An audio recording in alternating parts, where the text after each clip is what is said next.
Hello, I'm Sarah Pressridge from Griffith University, and this short video, is part of our Series 3 Rapid Response, talking about teaching online. And in this video, I'm going to look at the top 5 things we now know about remote schooling. Number 1, asynchronous provides the context for synchronous opt-in sessions. I do a video specifically about this, the relationship between asynchronous and synchronous, but one of the key things to remember is that synchronous engagement just mirrors classroom-based learning, but not really in a exact way. So we tend to, as teachers, what we've seen is move straight to the synchronous because we're used to that type of activity in our classroom. But a synchronous environment provides a one-is-to-many, and it lacks that notion of student choice and control, which is all about online. So we have to think how to design differently. So asynchronous activity provides your platform where you will create learning pathways for the students to work through, and when there's a synchronous activity, students can opt in depending on their needs through that pathway. So that's one key idea. Asynchronous provides the context for synchronous opting in sessions. More about engaging and engineering student engagement than providing a whole lot of content videos to students. One reason for that is that students haven't learnt how to learn from a content video as yet. So we saw in last year's remote that all the material that was being sent to students was overwhelming. It was too much. So the idea here is about engagement. This is how we learn. We work with each other. We work with our friends around topics and talk and discuss.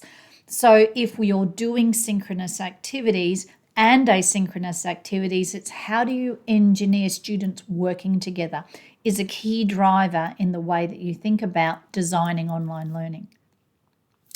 Directing students on how to engage in the learning process.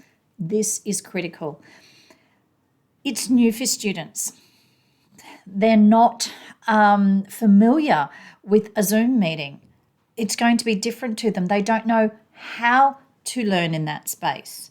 So we actually have to teach the concepts and our disciplinary knowledge to the students in ways that they are learning how to actually engage. How do I collaborate in this space? What am I meant to do?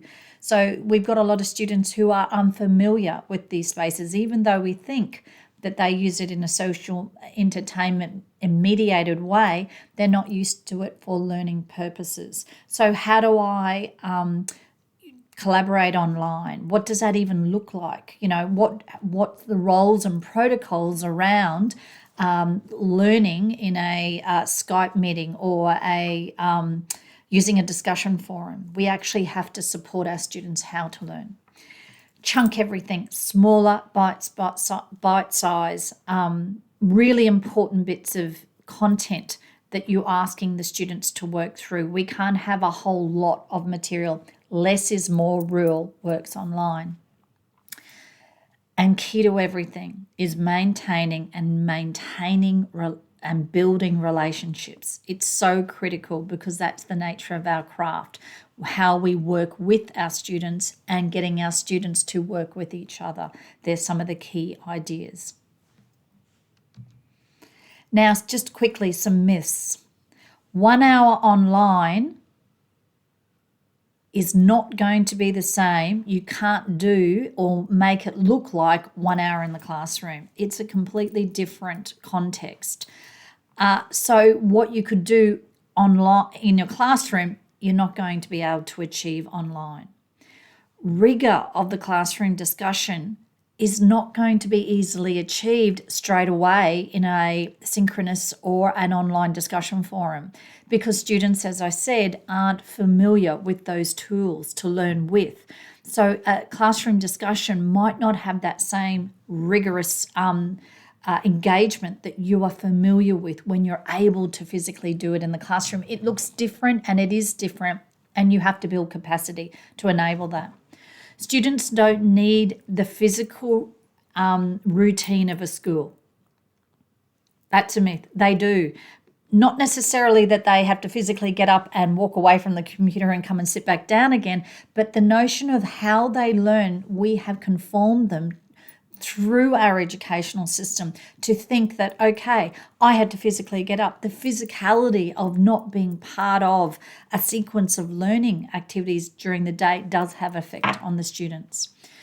Students are good at learning online because they are tech savvy, and I disrupted that myth before. It's not about their social media use, it's about how they understand the tool in a learning context.